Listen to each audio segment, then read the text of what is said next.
Hello, Realtors. I hope your new year is off to a great start. Welcome back to the SCR Update, your go-to source for what's happening in the world of real estate and how it impacts you and your business. This is episode 381. Today is January the 12th, 2026. And as always, I'm your host, Nick Kremydas, CEO, South Carolina Realtors. I apologize. I know I sound a little nasally and a little bit, and maybe I sound that way all the time, Mike. I'm not sure, but got a little bit of congestion thing going on, trying to stave off all the stuff that's happening. I know some of you are dealing with flu and other things. I hope everyone's staying safe and healthy, and just washing your hands. I guess I don't know what else to do. Mike, any other tips? Before we dive in, I did want to digress for a second here to share a number with you, because I was looking at some industry data this morning that, to be frank, kind of blew my mind. There are roughly 4 million podcasts that are indexed on Spotify and Apple. However, only 350,000 roughly are considered active, meaning they've released an episode in the last 90 days. In the podcasting world, there's this thing called the pod fade, and that's a phenomenon where most shows start with excitement and then quietly or quickly disappear. And the stats are pretty brutal. 90% of podcasts don't make it past episode 3. And of those that get past episode 3, 90% quit before episode 20. So to put that in perspective, if you record 21 episodes of a podcast, you are already in the top 1% of all podcasters in history. So the fact that we are here at episode 381, well, that just doesn't make us old. It makes us statistical anomalies. We are in the top 0.1% of creators who didn't just start, but kept showing up. Mike, how does that feel to know that we are real influencers in the real estate space? The show that you help create, that the team here helps create, reaches out to so many members across the state and across the country. We have listeners from lots of other states as well. And I think from now on, we should just introduce ourselves as real estate influencers. How about that? Does that sound good? So Realtors, whether you've been here for all 381 episodes, or if this is your first one, thanks for keeping us at the top of the list. Now, let's make this one count. So grab your coffee and let's jump straight into what you need to know for this week. So, a couple of news stories to cover. First is the big news that kind of dominated the headlines over the weekend. The super brokerage Compass Plus Anywhere is official. The headlines all across the social media space was that, the ink is dry and Compass and Anywhere have officially merged. Now, first up, the biggest news of the decade is officially a done deal. As of this weekend, Compass had completed its $1.6 billion acquisition of Anywhere Real Estate. Now, this means that the parent company of Coldwell Banker, Century 21, Sotheby's is now all under the Compass umbrella. Robert Refkin, the Compass CEO, is calling it a move to empower agents, but it is a giant consolidation move. And if you are with one of the Anywhere brands, leadership is saying your brand identity stays uniquely independent, but pundits and those analysts see all of these brands migrating to a single tech platform very soon. Now, for everyone else, you're now competing against a singular, massive company that's got a lot of data control. The middle ground of brokerage is disappearing.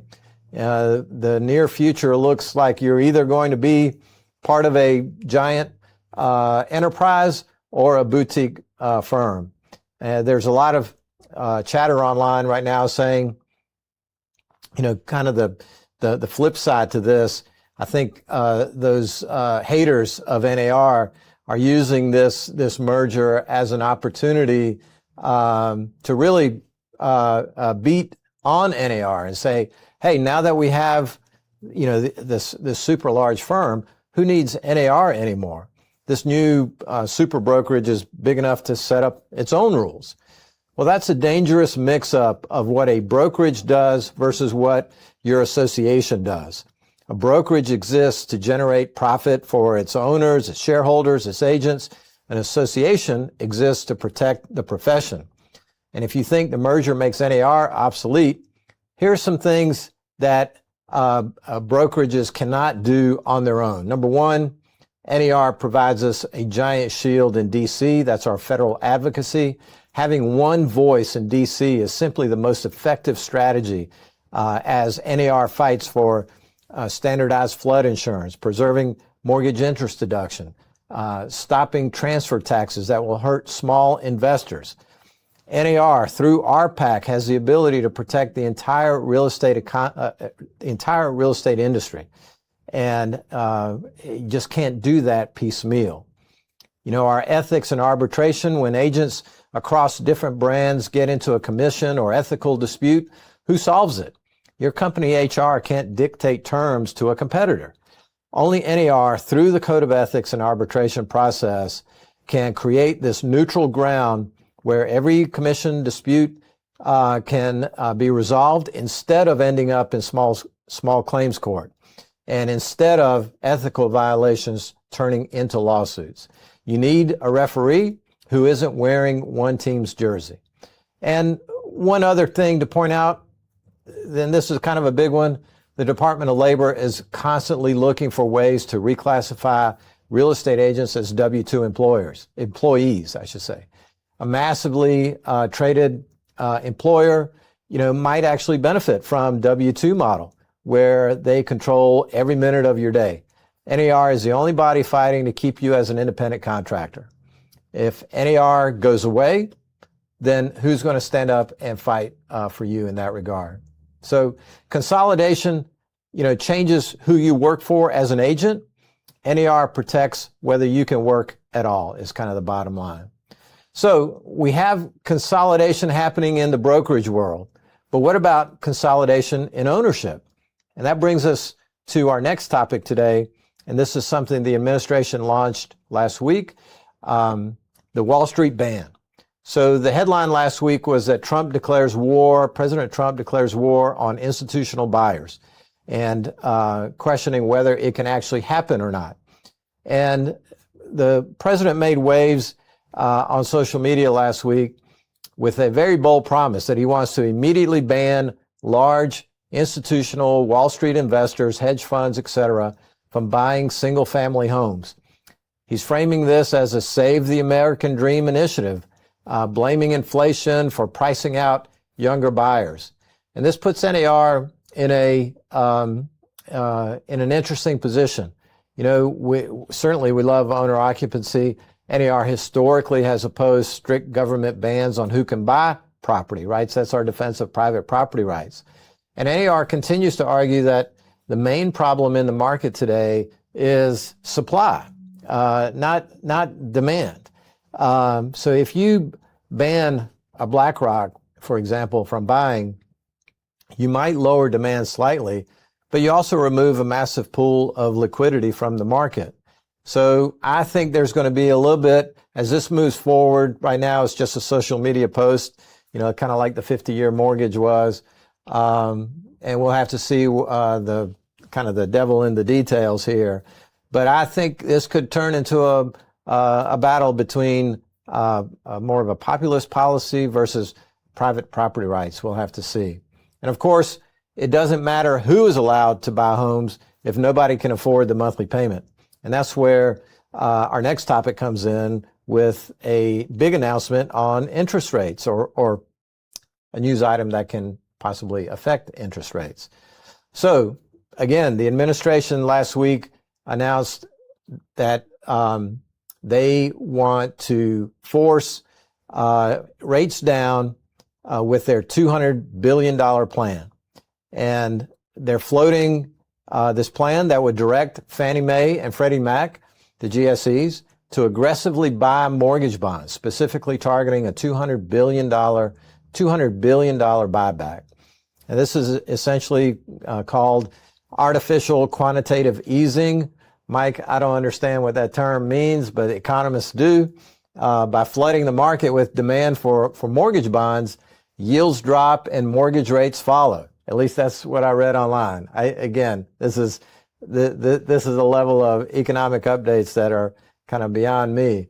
But the risk here is that, I think the real estate industry would love a 5.5% rate by spring. Economists are warning that this could be just a temporary sugar high. Artificially lowering rates without fixing deficit and other issues could risk reigniting inflation. So regardless of the long-term risk, if this happens in Q1 and we see interest rates shrink back to 5.5 or maybe even lower, we saw some other news this week, the fight between the Fed and the president, that's turning really ugly.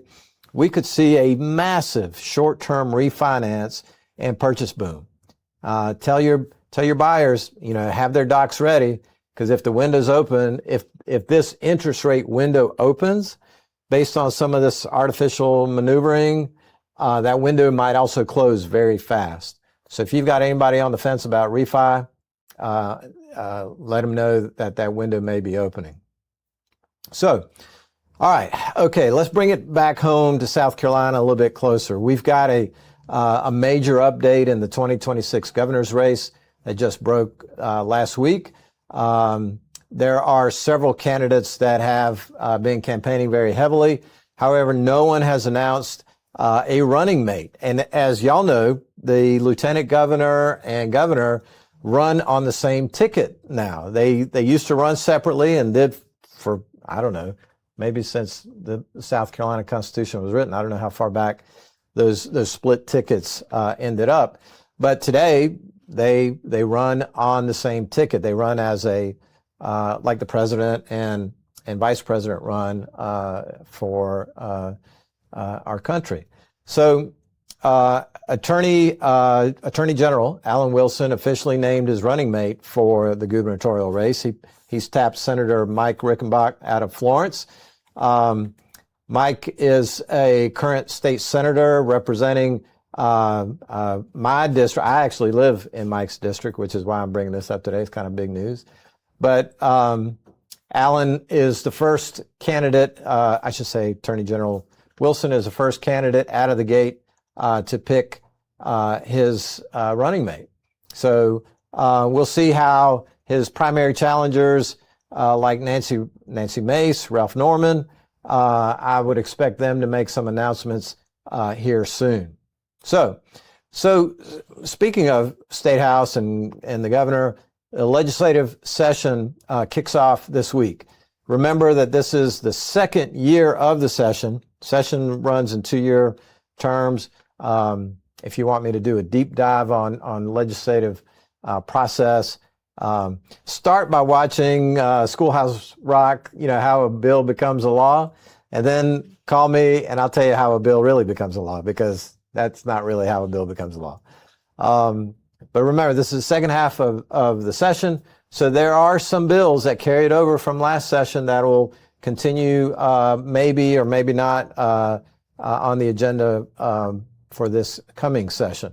One interesting bill is this foreign adversary ownership bill that did not pass last year. It's currently sitting in Senate Judiciary Committee, I believe.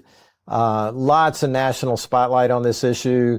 I don't know whether there's a lot of interest in moving this year, but this is the bill that would limit foreign adversaries' property purchases in South Carolina to 5 acres or less. They would have to have a green card or other permanent type status in the U.S. Lots of moving parts on that. We'll have to wait and see what the Senate does with it.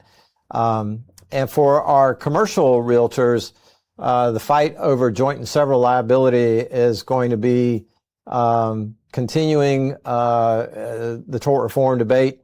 The business industry, the business community is pushing hard for a fix. And this could be the main economic issue of the year for a lot of our Main Street businesses. So They addressed a very strict version of liquor liability, yes, last year for restaurants and bars and things. But we'll have to see if they expand that into other insurance and tort reform areas this year. So, Mike, I think we have time for one Don't Do That this week.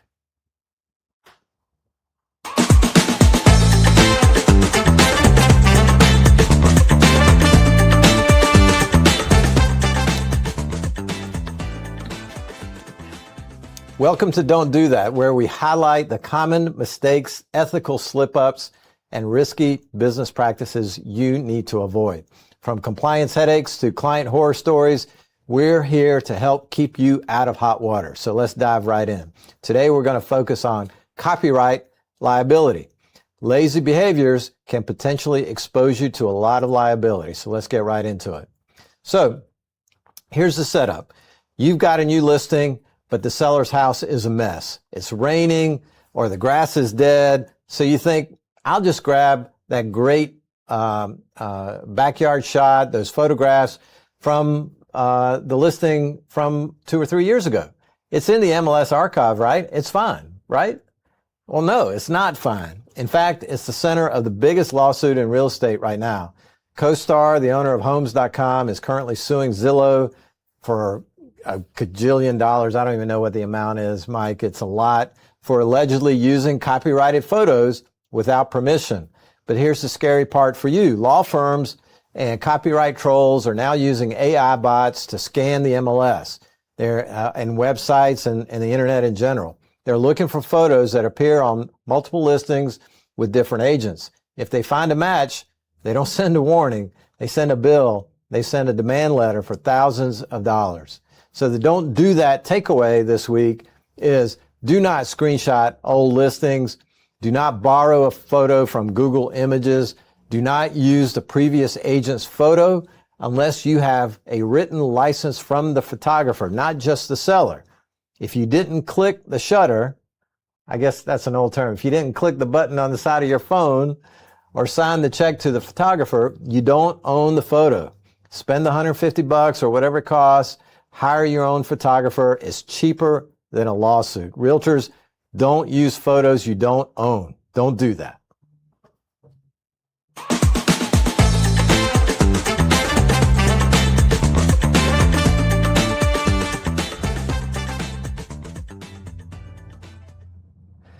And finally, before I let you go, we have a few big dates coming up this week and later this month. We're offering leadership training. This is our local associations for their board of directors, committee chairs, whatnot. It's a refresher on Robert's rules, how to run effective meetings with the great Adorna Carroll. She's going to be joining us in person this week, and we'll have her by video stream at the end of the month. So we're super excited about that. And don't forget, soon you'll see registration information for our SCR Capital Conference, which is going to be rebranded this year as the SCR Realtor Legislative Meetings, kind of keeping in sync with our National Association's meetings that are held in Washington, D.C. So look for that email. Realtors here soon. So thank you for tuning in. Stay safe, Realtors. Stay Realtor strong, and we will see you again next week. Take care, everyone.